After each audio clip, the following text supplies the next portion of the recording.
Hello, and welcome to our video audio podcast, Couched in Color. I'm your mental health expert, teen and young adult crusader, and psychological scientist, Dr. Alfiee. This podcast reflects my life's work, helping our young people and young at heart identify mental health challenges, disrupt negative patterns, and discover the best versions of themselves. I'm so happy that you've joined us. For over 20 years, I want you to know that I've had my finger on the pulse of BIPOC teen mental health. I recognize that historically and currently, with these dual pandemics of COVID and racial injustice raging, our young people are suffering, sometimes they're struggling, and always the care that they need is quite scarce. So each week, I'm joined by young people, mental health experts, celebrities, and influencers to help us uncover the secrets to healing the hearts and minds of our BIPOC teens, their families, and their communities. Here at Couched in Color, we believe deeply in spreading love and light, bolstered by culturally relevant science. So let's dive in.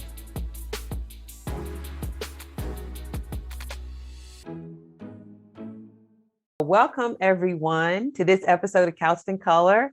You know, this is one of those times when I'm like, yeah, social media is the bomb. I love social media because social media is how I met my guest today, Matt West. And so many of you, if you follow me, I know you already follow him because he got like 11,000 million people following him. And it's just really an honor for me to have you on the podcast today. And I would love it if you would just start by telling us a little bit about who you are, and also tell us about this cool product that you have, this cool thing that you have called Boom Journal. Just give us a little bit of insight. No, that's a great question. So a lot of times we often ask ourselves, right? Who am I, right?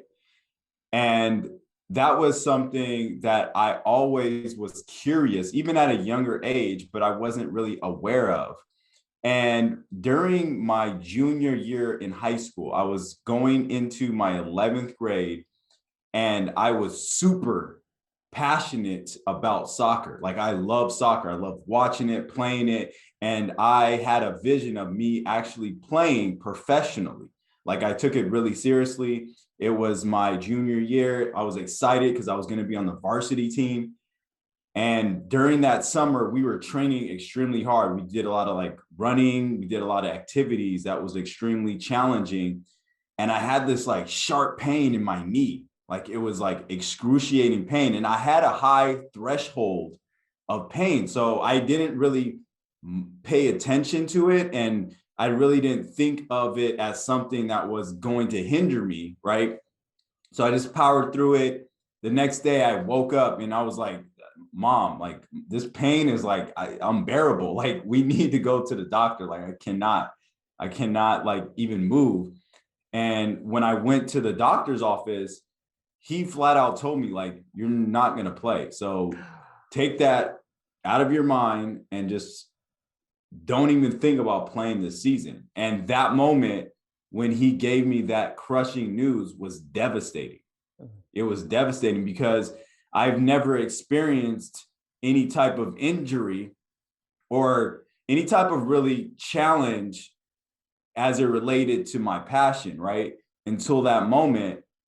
And it was a moment that was very pivotal because I didn't have an identity. Like my identity was in something outside of me. And that was soccer. It was outside of me. And it was really a moment that allowed me to go within because I was at this dark place and I was experiencing anxiety and I didn't really know like what direction I was going to go in. And that was the moment I actually started to journal. Like I started to put down my thoughts onto paper, not connecting it to being mindful or anything related to that. I didn't really have a label for it. It was just something that I did. And going into that year, I was taking a course in psychology and it was random. It had no intention of taking that class. But the teacher, Mr. Prince, I still remember his name till this day. I'm 37 now, which I'm dating myself, but Mr. Prince made the class so engaging that it was just something that sparked interest in me. And that was the time where I started to really ask the question, why do people do what they do? Because I've always been an observer. I've always like analyzed, okay, why did that person say this? And that overthinking was a part of who I was. But introducing why we do certain things, like the behaviors behind it, really sparked my interest to explore more, to learn more. I was already journaling. And fast forward, I went on to pursue psychology in undergrad and continued on to obtain 2 masters in psychology. So my first master's was in clinical psychology from Pepperdine University, and my second was in educational psychology. And that was a time where I was, okay, this is who I am. This is what I want to do. I love doing this. And I was like locked into my career path of being a psychologist. And that was something I was just like driven to learn more, to be better, and just to go, go, go. And I was at another pivotal moment. I just graduated Pepperdine. I was dating my girlfriend at the time. We were dating for 2 years. We moved in together. We moved to Marina del Rey. And we were living together. Things were going. I had a job. Like things were going according to what society standards are, right? My mom and dad told me, you need to go to college. You need to get a degree so you can have a good profession, get married, have kids, all of these kind of social norms that we are fed, right? We're constantly fed. And I was maybe 5 or 6 years into practicing as a psychologist, and there was this like sense within that I wasn't fulfilled, right? Like I was grateful for all of the accomplishments, all the accolades, all of the success that I built. Like I was able to build a practice, I was able to make money. I had a wife at the time. We got married in 2014. All of these things were great, right? I was grateful for, and they were great at the time, but there was always this like sense of, is there more? Like, is this what I really want? And not the aspect of like being married, like all of that was great. I would never go back and say I would do things differently. All of those things were exactly where they should have been, right? But there was something inside of me. And then I started exploring, okay, what do I want? Like, what I want is I want to be financially free and emotionally free, right? Because we hear often like financial freedom, get money, but I wanted both. Like I wanted to be financially free and emotional free, right? Emotional freedom is our ability to manage any emotion that surfaces, right? Because sometimes when we're in the moment, in which I was at the time, I was in the moment, I didn't realize that I had all of this extra anxiety and stress added on to my life, because now I'm an actual adult. Like I have to pay bills, a mortgage. And then in 2014, I had a daughter. So it's like all of these things, you're not even aware of it when you're in the moment. That's right. And I was just going. And I was just striving. Okay, I got to do more. I have to do more. I have to be an entrepreneur now. And all of these things were weighing on my mind, right?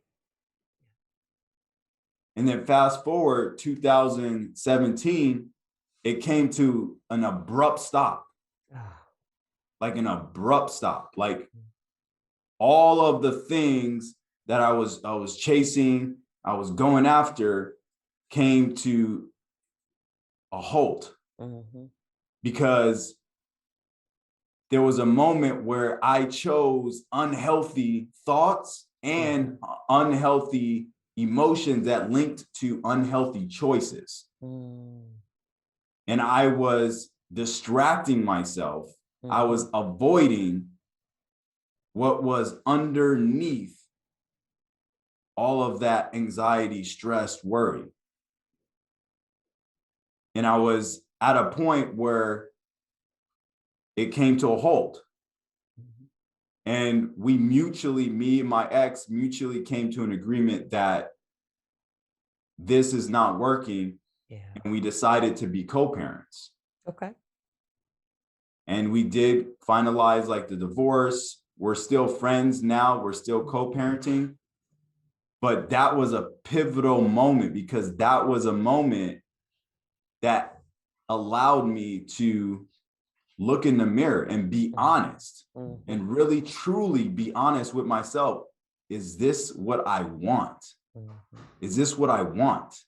Right? I have all of the accolades. I did all of the things that were the checklist of things that everybody else wanted me to do. Right. And it was during 2018, I made a decision. And that decision was, I need to make a change. Like this needs to stop. Like I literally need to make a change, right? Yes, yes. And I decided to really focus on my physical health, right? And that was something I started with because I knew that I can go to the gym and I can start working out. That's something that I already Knew how to do. was acclimated to. That was something I already wanted to do, right? That's right. Right. And I started off small. Like I was at home, just started doing workouts every single day for 10 to 15 minutes when I woke up in the morning. And then I started really looking at my morning routine. I was okay, I'm working out, like this feels good. I feel energized. I feel like this is benefiting my physical health, right? But then it started to affect my emotional health too. So now I'm noticing like the movement is really helping my emotional health. And then once I was there and I had this physical and emotional health building up, I started reflecting back on my life and I started to tap into what I used in the past, which was journaling. Yes. And I really started to write down my thoughts using all 5 of my senses, meaning tapping into your senses, like all 5 of your senses, and writing down descriptively my thoughts, because those thoughts have to have some place, right? That's right. And it was an outlet. And I started doing this daily. I started journaling daily. And then I started to see the positive impact it had on my life. So then I added that to my morning routine. Okay. Okay. So where did you get the idea originally? There's so many questions I want to ask, but the one is, as a young man, where did you get the idea of journaling? Because I'm gonna be honest, I don't know a lot of brothers who I don't know a lot of men, you know what I mean, period, who journal of their own volition. So that started for you, it sounds like in high school. Where did you get that from? So that's a great question too. So all of my friends in high school, they had like one of my best friends, and I still remember this till this day. He just moved from Inglewood. Okay. Okay.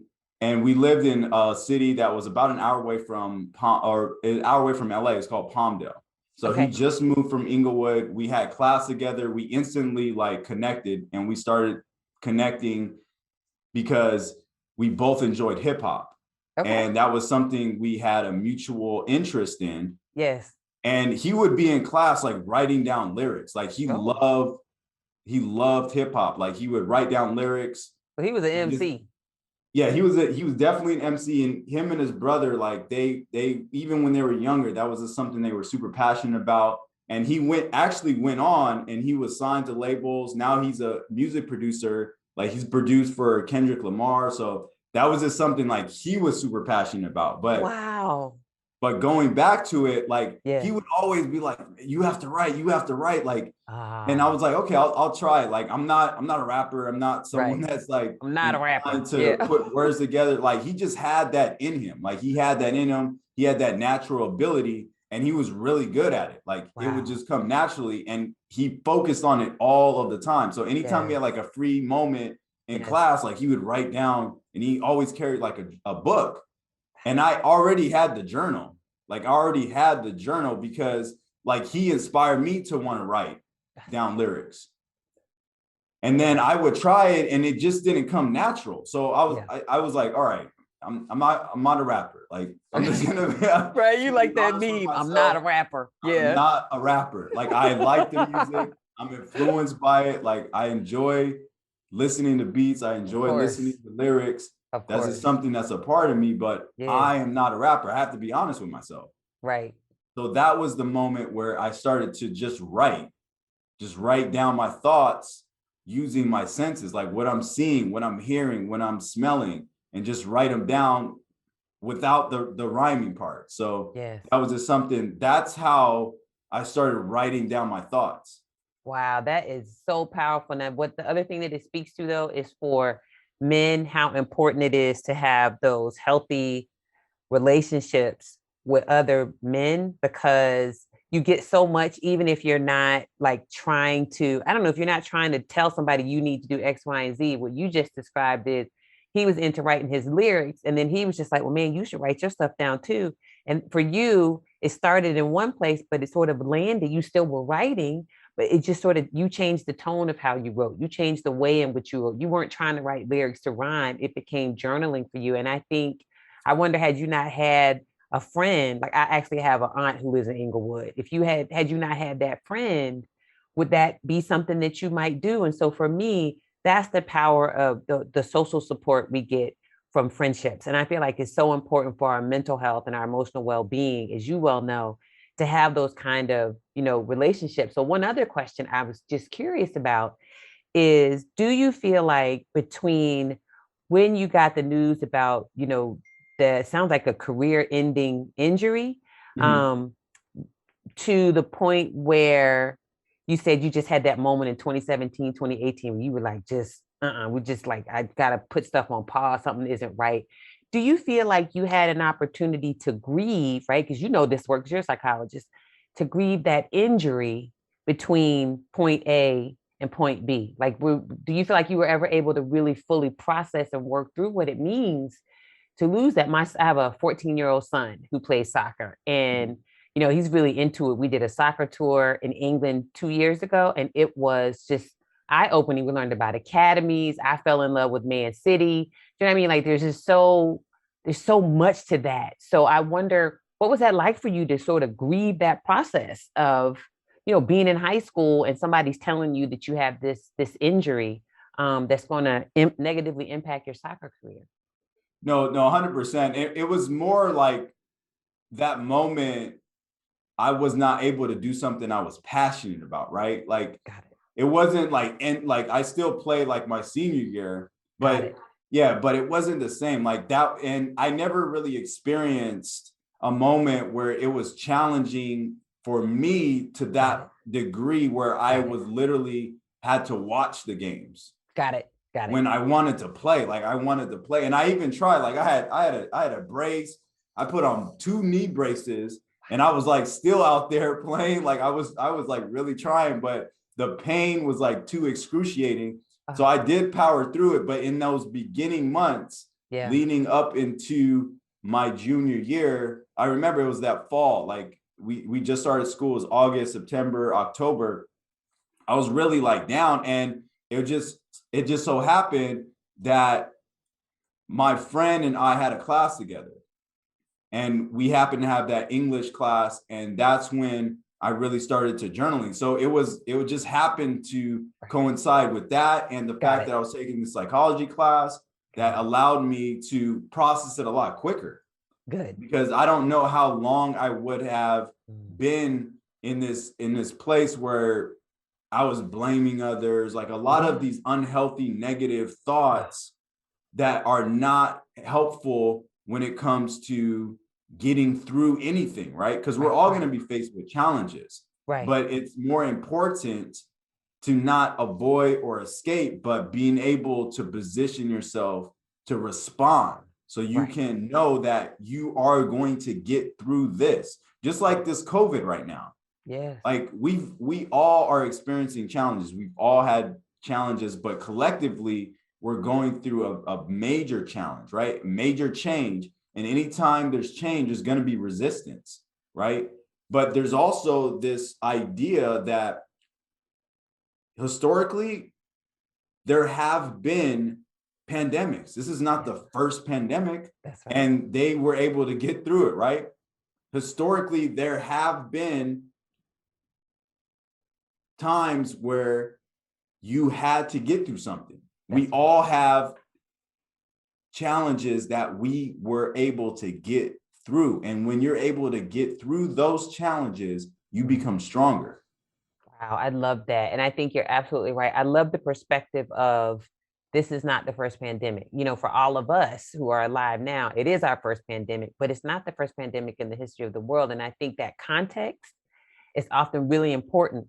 And so something else it makes me think of that I'm curious to ask you about is this idea of when people talk about toxic positivity, right? And they talk about like this, they feel pressure to always be walking around smiling and happy no matter what's going on. But what you're talking about is recognizing that there are going to be challenges and recognizing that there's a way to come through challenges on the other side. And so, can you talk to us about how do you encourage people either through your professional work or other things that you're engaged in? How do you encourage people to embrace this idea that there will, maybe even with your patients or your clients, that there will be challenges, but that you can be equipped to help yourself navigate those challenges and make healthy choices along the way? What are your thoughts on that whole idea?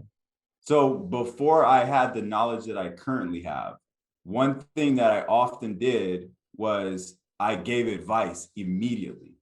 So people shared. And I would, like, in my mind, I'm like, okay, you can get through this. Like, here, boom, do this. Right.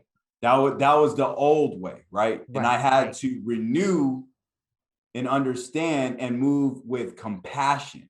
And what I mean by that is that when someone is sharing information and they're really going through something, they're either sharing this because they just want you to listen or they want advice. So the best question to ask is this something that you want me just to listen? And so that way you can be heard, understood, or do you want advice? Right? Because the reality is I nor can anybody else change the way you think, the way you feel, and the way you act. That's it. We are the only entity that has the power to be able to do that. Right? So it's very, very important to empower people so that way they can come up with a solution. And oftentimes when someone truly feels heard and understood, they will come up with a solution on their own, their own pace and at their own time, right? That's right. So that is something that I have learned over the course of the years. And that is very crucial because we all have it within us to overcome any challenges, right? And we're all going to respond to challenges differently. Some people can respond with power and they don't need support. That's right. From someone telling them advice, right? They may need support in other areas, but it is all relative to the individual, right? But when we come to a realization that we are working towards a goal, right? We come with that realization that allows space to move towards that, right? Because it's really about our mindset and mindfulness. A mindset is just being aware. You could be aware that you're faced with challenges. You could be aware that you need to make these changes. You could be aware that you have strengths or weaknesses. But mindfulness is being able to manage those things, right? That's why mindfulness and mindset are key. Those are two key components that work together, right? Being able to identify it, label it, accept it. Once you're able to accept it, then you can start to choose what you want to focus on. Yes. You choose what you want. Because we all have wants and needs. We all are striving for something, right? That's right. And the only emotions that I focus on, and this is for me, and it takes effort, is inner peace, love, and joy. That's it. That is it. Because when I am focusing on that, I am drawing closer to the source. And the source is a label that it doesn't matter what religion background you're in. Because if you could pray to Jesus, God, Allah, Buddha, that's right. you can rub a rock, whatever. That's right. That's right. You want to believe in the law of attraction. That's exactly right. That's the right. source is the source, and the source only operates on inner peace, love, and joy. It does not operate on any other emotion. It does not operate on any other emotion.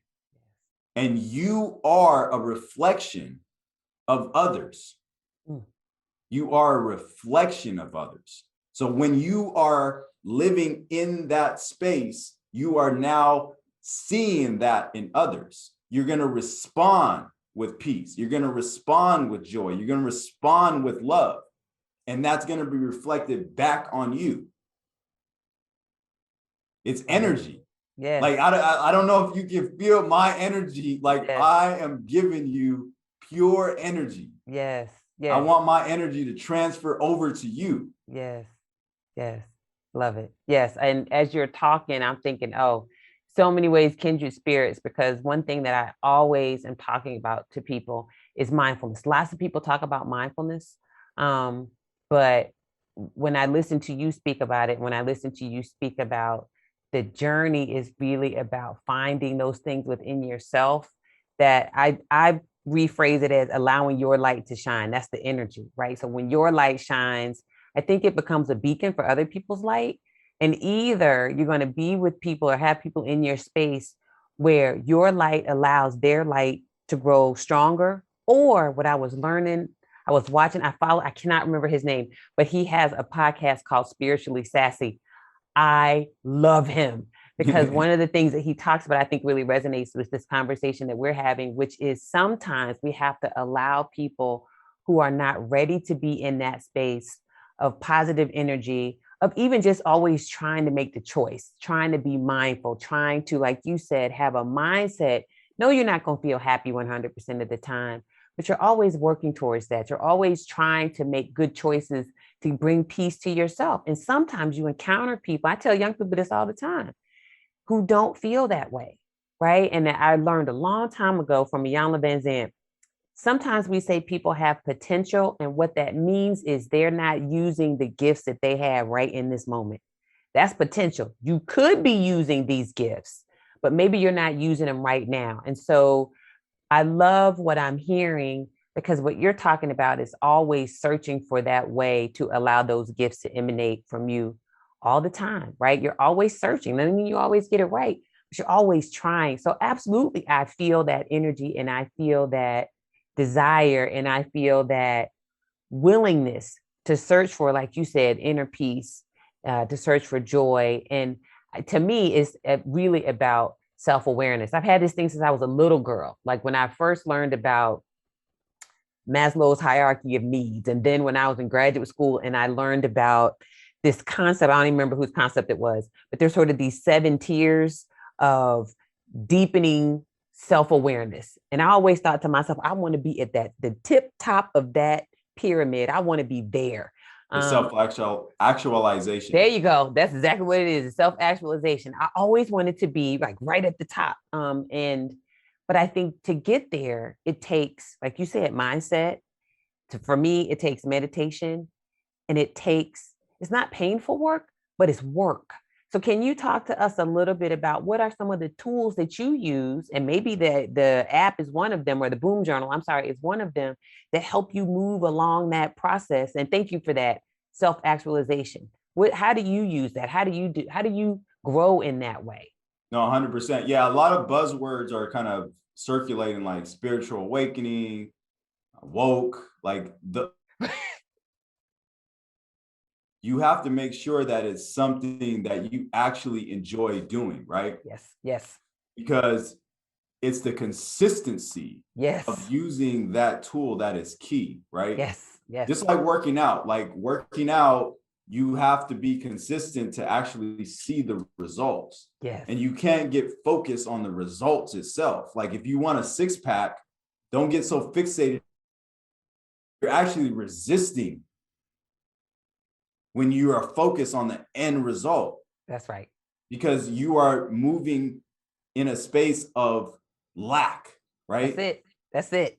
Scarcity. Like I don't have this and I need this. That's it. That's it. So it's very important to select the tool. The tool that I use is mindful journaling and movement. Those are the two crucial tools that I incorporate, and it's just part of my lifestyle. That's just something I do every single day. So whatever tool that other people use, it's important that it's something that becomes your identity. Yes. It's your identity. It's who you are. It's who you are. And that way it allows you to be consistent. Now it just automatic. Like I just do it and I don't have to be conscious of doing it, right? And now I'm not so much focused on the end result, but I'm enjoying the journey, because the journey, and this is my personal opinion, is infinite. My potential is infinite. Amen. Like I'm evolving, I'm growing, I'm learning, I'm giving every single day. Like I'm not the same person I was yesterday. Right. And nor do I need to look to others for validation, acceptance. And part of that frustration, anger, fear, pain, those strong, unhealthy emotions, because I say unhealthy, not negative or positive, but unhealthy emotions that surface. There you go. I have those same unhealthy thoughts that lead to those unhealthy emotions as well every single day. That's right. But the key is to accept them, because all emotions are valid. That's right. All emotions are valid. That's right. And when we have these unhealthy thoughts that lead to unhealthy emotions, those are opportunities to learn and grow. What is this emotion trying to teach me? That is where we have the self-awareness of, okay, this emotion is surfacing. I notice that when I'm talking to this person, I notice when I'm in this environment, I get frustrated, I'm bored, then that right there is a signal. That's it. A signal. And you have to be aware of not only your thoughts, but your body. Your body will give you signals. Like maybe you have a headache, maybe you have stomach pains, maybe there's something signaling to you to let you know. And that is where it's an opportunity to make the change, right? Because then you have to do the work. Then you have to do, it's not easy, right? So it's important that you start small and you start making progress every single day, because when you get momentum, that's where you are going to start removing and renewing your mind. Yes. The old patterns that were automatic, because that anger of like, well, I'm just an angry person. Well, that is your identity.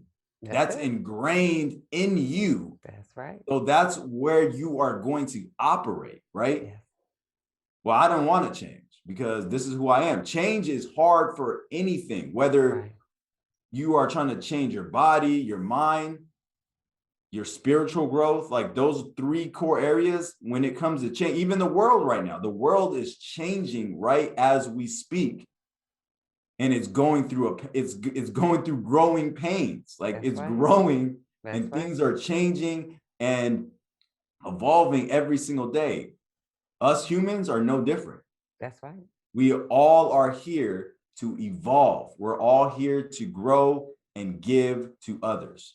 That's so profound and so on the money. I'm one of those people where I'm always talking about cultivating your environment, right? So I say things like you have to cultivate your news. You have to be careful about what you allow into your brain space, right? You have to be careful what you allow into your sort of, using your words a little bit, your energy field, because all of that stuff that's trying to come in is not good for us, right? And it's also about how do you utilize the tools that you already have. We're going to talk about one tool in a moment, but how do you utilize the tools that you already have to help build yourself up and lift yourself up? The same way that you go, I'm a semi gym rat, a pseudo gym rat, and I have weights where you can't see them, they're off camera. So I have my whole set of weights, like free weight or hand weights, or whatever.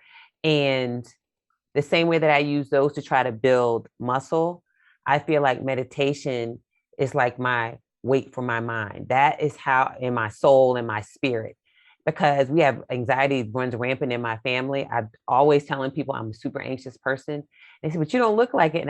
And I say, because I work at it, right? Because my intention is always to be, every time I have all these apps on my phone that send me reminders, right? Those are the only reminders I allow myself. I turn all that other stuff off because I don't want it pinging all the time. But the reminders of it's time to meditate, and the reminder of what is your intention for the day. I even have it set up in through my company, we have a productivity, we use monday.com.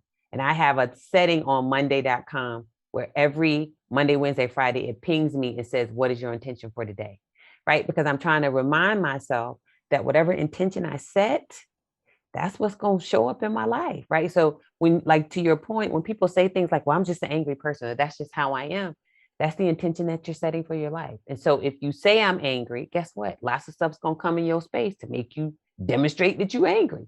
But if you say that, I seek peace, I seek love, I am love, those are the things that will start to show up. And I think if we can give ourselves a moment, like extend ourselves some grace and allow ourselves to not, I tell kids this all the time, don't take in the negativity that people try to give you when they say things like, well, you're just like this person, or you're just like that person, and everything you've ever heard them say about that person is bad.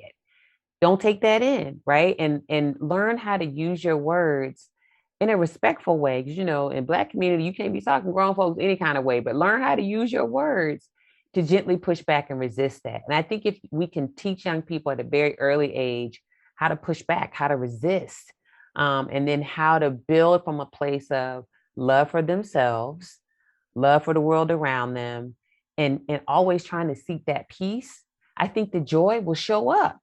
But if you, like, to your point, if you're always coming from a place of lack, or you're always coming from a place of unhealthy behaviors, and they're automatic, you're not even thinking about how your behaviors are unhealthy, then that's what's going to continue to show up in your life. So I'm curious to know if you would tell us a little bit about Boom Journal, because I know one of the things that's important about Boom Journal is you all want, your company, you want to help people find that inner peace. You want to help people increase their productivity in healthy ways. So tell us a little bit about, I know it's a newer company and founded in 2020. Tell us Yes. about Boom Journal. So essentially, it ties into our mission. And our mission is to inspire, energize, and have people live joyfully, right?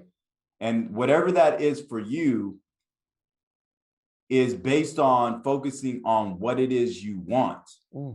That's it. Focus on what it is that you want. And what I mean by that is when you start to use a tool like mindful journaling, you'll start to understand yourself. And when you start to understand yourself, now you can be empowered to understand what it is that you truly want. Because if you ask 9 out of 10 people, like, what do you want?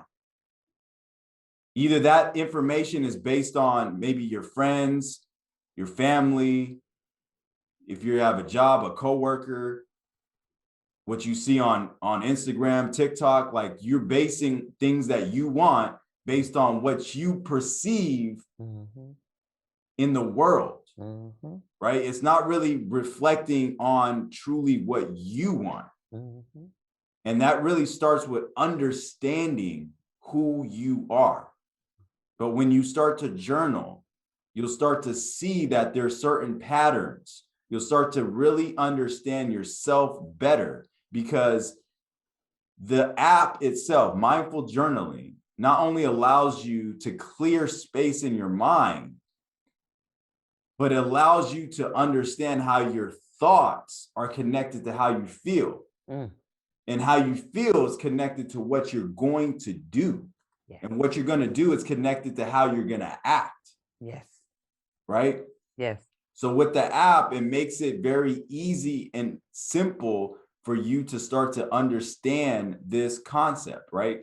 Like with meditation, it's very mutual in that regard. Like meditation is a powerful tool, but meditation can be added with mindful journaling, right? Yes. Yes. It's not a replacement. It's not like you have to do either or. Yes. So it's a preference. But one of the key reasons why I like mindful journaling is because it's a lot simpler, and you could do it in a way that is easy to do. Yes. And you can add it to your daily routine, or you can add it to your life, and it's very easy to do. And that's the key. I wanted to provide something that was not only effective, but also was simple to use. So that was something that I use in my personal life. Yes. And I decided to create something that will reach a larger audience, because my vision is very large. Like what I want to do, me and my co-founder have had numerous conversations about the impact that we want to make in the world, right? And this is just one tool. Like we have many other things that are going to lead up to what we ultimately want to do. Like our vision is very, very clear. And we're locked in on our vision. And our mission is to inspire, energize, and have people live more joyfully, right? Are we going to be faced with challenges? Absolutely. This is not something that's going to eliminate it.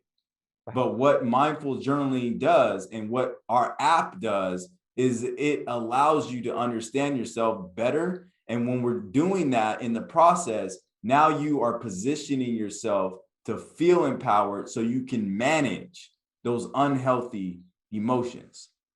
Wow. I love it. I love the idea of visualizing what you want as well. That's something that definitely, when I started my career, I wanted to be a sports psychologist. And I used to hear people, and this was really early on when that wasn't even a thing. Like the field of sports psychology was teeny tiny. I think it's Division 52 or 53 of the American Psychological Association. And it was teeny tiny. Now it's just exploded. And I think the crazy thing is, like, that was something I was interested in too. Like I remember when I was in grad school, I was starting to look at it because I love sports, and I was like, oh, I would love to work with like athletes and things like that. Yep. And so but I think it's evolved, because sports psych used to be all about purely just how do you enhance performance. And I think the physical aspect of it. That's it. Just the physical. How do you tie how you think to your physical, like training and that kind of thing.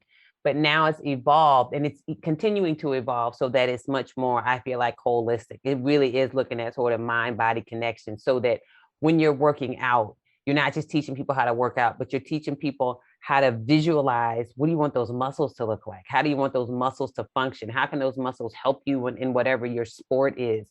You know, when you're shooting the shots on goal, how many shots on goal are you aiming for in this match, right? I'm thinking about my son because he's a striker. And so he also plays center back too. But, you know, just helping people. It's not just about the performance of the sport. It is also about emotional well-being and development. But the thing that I learned way back then that I continue to try to use in my work is the idea of visualization. So when I'm listening to you talk about you and your co-founder, whose name is also Matt, isn't it? Yes. Yeah. Okay. Just thinking about you saying the two of you have this grand vision. I read this awesome book a couple years ago called Vivid Vision by Cameron Harold. I used to always get his name wrong. He's Canadian. And it speaks to exactly what you're talking about. It is literally like in detail, like serious detail. You talk about what you want for your life. You talk about what you want for your business. You talk about, and I love how you phrased it, because it wasn't just about this is what Matt and I want for us. It was like, this is our vision for the company, and this is our vision for people in the world. So the end user, the end goal is to help people live more joyfully. And I think when you have that as a mission, I don't see how you can fail. Maybe there will be a couple bumps, but I just don't see how you can fail with that, because it's so altruistic and it is really beautiful. And so I, of course, am wishing you and your co-founder only success with this, because this is a beautiful thing. So as we wind down, I'm wondering if you can do two things for me, and I'll ask them one at a time. One is, can you explain to people quickly? Some people already know, a lot of people don't. When you say mindful journaling, tell us what that means. So mindful journaling is being able to write down your thoughts so that it allows you to bring your awareness to the present moment. Beautiful, beautiful, a beautiful, quick explanation. So it's about being present, right? My introduction to mindfulness was wherever you go, there you are. Jon Kabat-Zinn, the psychologist who's really into mindfulness.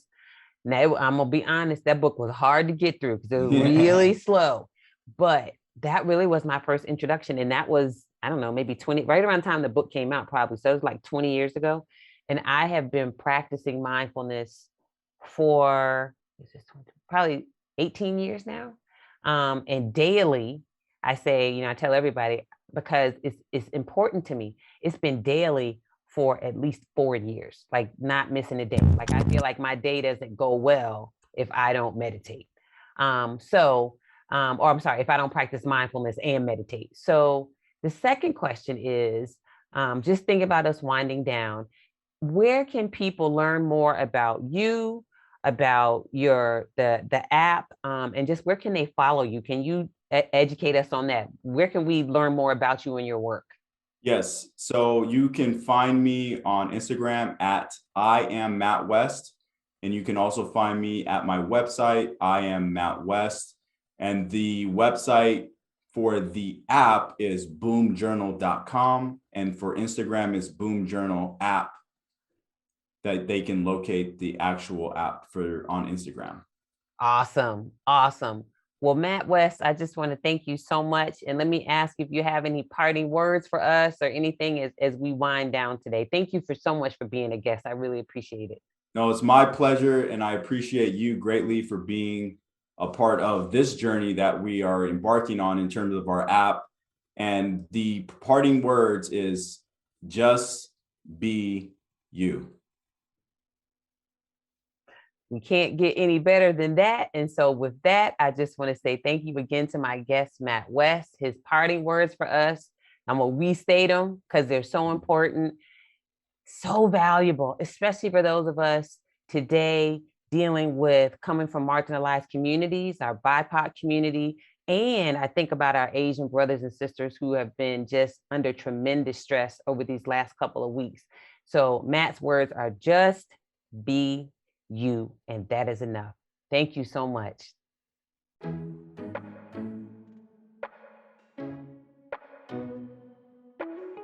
So there you have it. That's a wrap for another episode of Couched in Color. We want you to know that we deeply value you, all of our viewers and our listeners, and everyone out there working to support optimal mental health, both for themselves and for our young people. And one of the best ways you can help our movement is by leaving us a 5-star review on our YouTube channel and everywhere you enjoy your audio podcasts, and by sharing our podcast with a friend. Please also tag us while you're out there listening and watching. Finally, head on over to dralfiee.com for more information about me, www.acomaproject.org for information about my nonprofit. And those are the places you can go to learn more about how you can help. So I'll see you next week. And until then, I'm going to say what I always say, which is that I'm wishing you lots of love, lots of light, and that I'm hoping it is always, always informed by good, culturally relevant science. Take care.